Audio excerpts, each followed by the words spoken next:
ಭೂತ ಇನ್ನಿಲ್ಲದಂತೆ ಕಾಡ್ತಾ ಇದೆ. ಸೋನಿಯಾ ಗಾಂಧಿ, ರಾಹುಲ್ ಗಾಂಧಿ ಬಳಿಕ ರಾಬರ್ಟ್ ವಾದ್ರಾ ಸಂಕಷ್ಟ ಎದುರಾಗಿದೆ ಇವರಿಗೆ.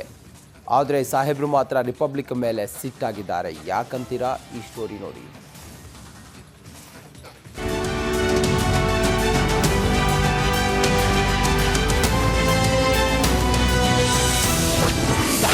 ರಾಬರ್ಟ್ ವಾದ್ರಾಗೆ ಇಡಿ ಟೀಮ್ ಶಾಕ್. ಸೋನಿಯಾ ಅಳಿಯನಿಗೆ ಗಂಟೆಗಟ್ಟಲೆ ವಿಚಾರಣೆ. ಭ್ರಷ್ಟಾಚಾರ ಅನ್ನೋದು ಈಗೀಗ ಕಾಂಗ್ರೆಸ್ ನಾಯಕರನ್ನ ಕೈ ತೊಳ್ಕೊಂಡು ಬೆನ್ನತ್ತಿದೆ. ನ್ಯಾಷನಲ್ ಹೆರಾಲ್ಡ್ ಹಗರಣದಲ್ಲಿ ಸೋನಿಯಾ ಗಾಂಧಿ, ರಾಹುಲ್ ಗಾಂಧಿ ವಿರುದ್ಧ ಚಾರ್ಜ್ ಶೀಟ್ ಆಗಿದೆ. ಅದೇ ಸ್ಕ್ಯಾಮ್ನಲ್ಲಿ ಇಬ್ಬರು ಸಿಕ್ಕಿ ಬೀಳೋ ಭೀತಿ ಎದುರಿಸುತ್ತಿದ್ದಾರೆ. ಇನ್ನೊಂದು ಕಡೆ ಸೋನಿಯಾ ಗಾಂಧಿ ಅಳಿಯ ರಾಬರ್ಟ್ ವಾದ್ರಾ ಕೂಡ ಡಿಎಲ್ಎಫ್ ಹಗರಣದಲ್ಲಿ ನಿತ್ಯ ವಿಚಾರಣೆ ಎದುರಿಸುತ್ತಿದ್ದಾರೆ. 56 ವರ್ಷದ ವಾದ್ರಾ ಇವತ್ತು ಇಡಿ ಮುಂದೆ ಹಾಜರಾಗಿ ಗಂಟೆಗಟ್ಟಲೆ ವಿಚಾರಣೆ ಎದುರಿಸಿದ್ರು. ಅದೇ ಹೊತ್ತಲ್ಲಿ ಪತ್ನಿ ಹಾಗೂ ಸಂಸದೆ ಪ್ರಿಯಾಂಕಾ ವಾದ್ರಾ ಕೂಡ ಇಡಿ ಕಚೇರಿಗೆ ಆಗಮಿಸಿದ್ರು. ಏನಿದು ವಾದ್ರಾ ಹಗರಣ? 2008ರಲ್ಲಿ ಹರಿಯಾಣದಲ್ಲಿ 7.5 ಕೋಟಿ ನೀಡಿ ವಾದ್ರಾ ಕಂಪನಿ ಸ್ಕೈಲೈಟ್ ಹಾಸ್ಪಿಟಾಲಿಟಿ ಭೂಮಿ ಖರೀದಿ ಮಾಡಿತ್ತು. ವಸತಿ ಸಮುಚ್ಚಯ ಅಭಿವೃದ್ಧಿಪಡಿಸಲು ಪರವಾನಗಿ ಪಡೆದ್ರು. ಆದ್ದರಿಂದ ಭೂಮಿಯ ಮೌಲ್ಯ ಸಿಕ್ಕಾಪಟ್ಟೆ ಏರಿಕೆಯಾಯಿತು. ಅದಾದ ಬಳಿಕ ರಿಯಲ್ ಎಸ್ಟೇಟ್ ಕಂಪನಿ ಡಿಎಲ್ಎಫ್ ನವರು ಭೂಮಿ ಖರೀದಿ ಮಾಡಿದ್ರು. 2012ರಲ್ಲಿ ಬರೋಬ್ಬರಿ 58 ಕೋಟಿಗೆ ಭೂಮಿ ಸೇಲ್ ಆಯಿತು. 2018ರಲ್ಲಿ ಹರಿಯಾಣ ಪೊಲೀಸರು ಪ್ರಕರಣ ದಾಖಲಿಸಿಕೊಂಡ್ರು. 2023ರಲ್ಲಿ ಲ್ಯಾಂಡ್ ಡೀಲ್ ಬಗ್ಗೆ ಇಡಿ ಚಾರ್ಜ್ ಶೀಟ್ ಸಲ್ಲಿಸಿತು. 2025ರಲ್ಲಿ ರಾಬರ್ಟ್ वाद्रा नोटिस नीಡಿ विचारणೆ ಮಾಡಲಾಗ್ತಿದೆ. उनको कुछ गलत नहीं मिला इस लैंड डील में और पूरी मेरे को क्लीन चिट 2 बारी मिल चुकी है अथॉरिटी से और खट्टर जी से 2019 में 2020 में।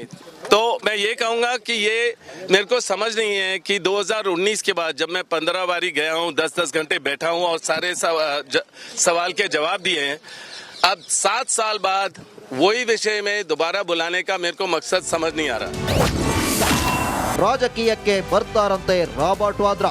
जब भी अगर मैं कदम रखूंगा राजनीति में, जो सब लोग चाहते हैं तो उनको लगेगा या तो परिवारवाद की बात करेंगे या मतलब कि ईडी का इस्तेमाल करेंगे, गलत इस्तेमाल करेंगे, वही बात है और कुछ नहीं है। आप देखेंगे हालांकि 1 हफ्ते 10 दिन पहले जब मैंने अपने सोशल मीडिया के द्वारा अपने मैसेजेस दिए जो माइनॉरिटीज के साथ अत्याचार हो रहा है उसके बारे में जिक्र की, तब से ये मेरे परेशानी शुरू हुआ है. ಕಳೆದ ಲೋಕಸಭಾ ಚುನಾವಣೆಗೂ ಮುನ್ನ ಅಮೇಥಿಯಿಂದ ವಾದ್ರಾ ಅಚ್ಚರಿಯ ಅಭ್ಯರ್ಥಿಯಾಗಲಿದ್ದಾರೆ ಎಂದು ಸುದ್ದಿ ಹರಿದಾಡಿತ್ತು. ಆದರೆ ಆ ಸುದ್ದಿ ಸುಳ್ಳಾಗಿತ್ತು. ಇದೀಗ ವಾದ್ರಾ ರಾಜಕೀಯಕ್ಕೆ ಬರ್ತೀನಿ ಅಂತಿದ್ದಾರೆ. ಅದೆಲ್ಲಿಂದ ಸ್ಪರ್ಧಿಸ್ತಾರೋ ಕಾದು ನೋಡೋಣ. News desk, republic Kannada. ಭೂತ ಇನ್ನಿಲ್ಲದಂತೆ ಕಾಡ್ತಾ ಇದೆ. ಸೋನಿಯಾ ಗಾಂಧಿ, ರಾಹುಲ್ ಗಾಂಧಿ ಬಳಿಕ ರಾಬರ್ಟ್ ವಾದ್ರಾ ಸಂಕಷ್ಟ ಎದುರಾಗಿದೆ ಇವರಿಗೆ. ಆದರೆ ಸಾಹೇಬ್ರು ಮಾತ್ರ ರಿಪಬ್ಲಿಕ್ ಮೇಲೆ ಸಿಟ್ಟಾಗಿದ್ದಾರೆ. ಯಾಕಂತೀರಾ? ಈ ಸ್ಟೋರಿ ನೋಡಿ.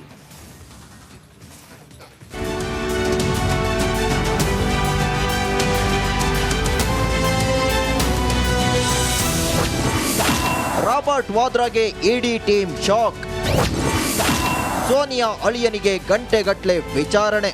ಭ್ರಷ್ಟಾಚಾರ ಅನ್ನೋದು ಈಗೀಗ ಕಾಂಗ್ರೆಸ್ ನಾಯಕರನ್ನ ಕೈ ತೊಳ್ಕೊಂಡು ಬೆನ್ನತ್ತಿದೆ. ನ್ಯಾಷನಲ್ ಹೆರಾಲ್ಡ್ ಹಗರಣದಲ್ಲಿ ಸೋನಿಯಾ ಗಾಂಧಿ, ರಾಹುಲ್ ಗಾಂಧಿ ವಿರುದ್ಧ ಚಾರ್ಜ್ ಶೀಟ್ ಆಗಿದೆ. ಅದೇ ಸ್ಕ್ಯಾಮ್ನಲ್ಲಿ ಇಬ್ಬರು ಸಿಕ್ಕಿ ಬೀಳೋ ಭೀತಿ ಎದುರಿಸುತ್ತಿದ್ದಾರೆ. ಇನ್ನೊಂದು ಕಡೆ ಸೋನಿಯಾ ಗಾಂಧಿ ಅಳಿಯ ರಾಬರ್ಟ್ ವಾದ್ರಾ ಕೂಡ ಡಿಎಲ್ಎಫ್ ಹಗರಣದಲ್ಲಿ ನಿತ್ಯ ವಿಚಾರಣೆ ಎದುರಿಸುತ್ತಿದ್ದಾರೆ. 56 ವರ್ಷದ ವಾದ್ರಾ ಇವತ್ತು ಇಡಿ ಮುಂದೆ ಹಾಜರಾಗಿ ಗಂಟೆಗಟ್ಟಲೆ ವಿಚಾರಣೆ ಎದುರಿಸಿದ್ರು. ಅದೇ ಹೊತ್ತಲ್ಲಿ ಪತ್ನಿ ಹಾಗೂ ಸಂಸದೆ ಪ್ರಿಯಾಂಕಾ ವಾದ್ರಾ ಕೂಡ ಇಡಿ ಕಚೇರಿಗೆ ಆಗಮಿಸಿದ್ರು. ಏನಿದು ವಾದ್ರಾ ಹಗರಣ? 2008ರಲ್ಲಿ ಹರಿಯಾಣದಲ್ಲಿ 7.5 ಕೋಟಿ ನೀಡಿ ವಾದ್ರಾ ಕಂಪನಿ ಸ್ಕೈಲೈಟ್ ಹಾಸ್ಪಿಟಾಲಿಟಿ ಭೂಮಿ ಖರೀದಿ ಮಾಡಿತ್ತು.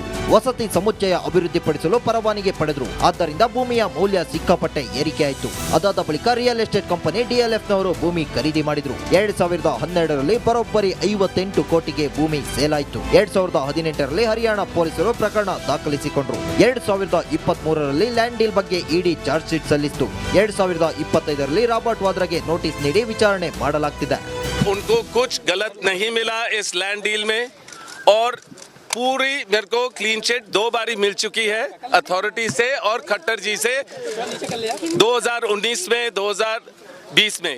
तो मैं ये कहूँगा कि ये मेरे को समझ नहीं है कि 2019 के बाद जब मैं 15 बारी गया हूँ, 10-10 घंटे बैठा हूँ और सारे सवाल के जवाब दिए हैं, अब 7 साल बाद वही विषय में दोबारा बुलाने का मेरे को मकसद समझ नहीं आ रहा। ರಾಜಕೀಯಕ್ಕೆ ಬರ್ತಾರಂತೆ ರಾಬರ್ಟ್ ವಾದ್ರಾ। जब भी अगर मैं कदम रखूंगा राजनीति में, जो सब लोग चाहते हैं तो उनको लगेगा या तो परिवारवाद की बात करेंगे या मतलब कि ईडी का इस्तेमाल करेंगे, गलत इस्तेमाल करेंगे, वही बात है और कुछ नहीं है। आप देखेंगे हालांकि एक हफ्ते 10 दिन पहले जब मैंने अपने सोशल मीडिया के द्वारा अपने मैसेजेस दिए जो माइनॉरिटीज़ के साथ अत्याचार हो रहा है उसके बारे में जिक्र की, तब से ये मेरे परेशानी शुरू हुआ है। ಕಳೆದ ಲೋಕಸಭಾ ಚುನಾವಣೆಗೂ ಮುನ್ನ ಅಮೇಥಿಯಿಂದ ವಾದ್ರಾ ಅಚ್ಚರಿಯ ಅಭ್ಯರ್ಥಿಯಾಗಲಿದ್ದಾರೆ ಎಂದು ಸುದ್ದಿ ಹರಿದಾಡಿತ್ತು. ಆದರೆ ಆ ಸುದ್ದಿ ಸುಳ್ಳಾಗಿತ್ತು. ಇದೀಗ ವಾದ್ರಾ ರಾಜಕೀಯಕ್ಕೆ ಬರ್ತೀನಿ ಅಂತಿದ್ದಾರೆ. ಅದೆಲ್ಲಿಂದ ಸ್ಪರ್ಧಿಸ್ತಾರೋ ಕಾದು ನೋಡೋಣ. News desk, republic Kannada. ಭೂತ ಇನ್ನಿಲ್ಲದಂತೆ ಕಾಡ್ತಾ ಇದೆ. ಸೋನಿಯಾ ಗಾಂಧಿ, ರಾಹುಲ್ ಗಾಂಧಿ ಬಳಿಕ ರಾಬರ್ಟ್ ವಾದ್ರಾ ಸಂಕಷ್ಟ ಎದುರಾಗಿದೆ ಇವರಿಗೆ. ಆದರೆ ಸಾಹೇಬ್ರು ಮಾತ್ರ ರಿಪಬ್ಲಿಕ್ ಮೇಲೆ ಸಿಟ್ಟಾಗಿದ್ದಾರೆ. ಯಾಕಂತೀರಾ? ಈ ಸ್ಟೋರಿ ನೋಡಿ.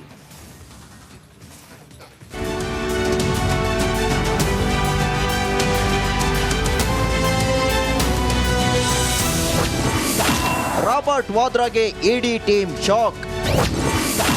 ಸೋನಿಯಾ ಅಳಿಯನಿಗೆ ಗಂಟೆಗಟ್ಟಲೆ ವಿಚಾರಣೆ. ಭ್ರಷ್ಟಾಚಾರ ಅನ್ನೋದು ಈಗೀಗ ಕಾಂಗ್ರೆಸ್ ನಾಯಕರನ್ನ ಕೈ ತೊಳ್ಕೊಂಡು ಬೆನ್ನತ್ತಿದೆ. ನ್ಯಾಷನಲ್ ಹೆರಾಲ್ಡ್ ಹಗರಣದಲ್ಲಿ ಸೋನಿಯಾ ಗಾಂಧಿ, ರಾಹುಲ್ ಗಾಂಧಿ ವಿರುದ್ಧ ಚಾರ್ಜ್ ಶೀಟ್ ಆಗಿದೆ. ಅದೇ ಸ್ಕ್ಯಾಮ್ನಲ್ಲಿ ಇಬ್ಬರು ಸಿಕ್ಕಿ ಬೀಳೋ ಭೀತಿ ಎದುರಿಸುತ್ತಿದ್ದಾರೆ. ಇನ್ನೊಂದು ಕಡೆ ಸೋನಿಯಾ ಗಾಂಧಿ ಅಳಿಯ ರಾಬರ್ಟ್ ವಾದ್ರಾ ಕೂಡ ಡಿಎಲ್ಎಫ್ ಹಗರಣದಲ್ಲಿ ನಿತ್ಯ ವಿಚಾರಣೆ ಎದುರಿಸುತ್ತಿದ್ದಾರೆ. 56 ವರ್ಷದ ವಾದ್ರಾ ಇವತ್ತು ಇಡಿ ಮುಂದೆ ಹಾಜರಾಗಿ ಗಂಟೆಗಟ್ಟಲೆ ವಿಚಾರಣೆ ಎದುರಿಸಿದ್ರು. ಅದೇ ಹೊತ್ತಲ್ಲಿ ಪತ್ನಿ ಹಾಗೂ ಸಂಸದೆ ಪ್ರಿಯಾಂಕಾ ವಾದ್ರಾ ಕೂಡ ಇಡಿ ಕಚೇರಿಗೆ ಆಗಮಿಸಿದ್ರು. ಏನಿದು ವಾದ್ರಾ ಹಗರಣ? 2008ರಲ್ಲಿ ಹರಿಯಾಣದಲ್ಲಿ 7.5 ಕೋಟಿ ನೀಡಿ ವಾದ್ರಾ ಕಂಪನಿ ಸ್ಕೈಲೈಟ್ ಹಾಸ್ಪಿಟಾಲಿಟಿ ಭೂಮಿ ಖರೀದಿ ಮಾಡಿತ್ತು.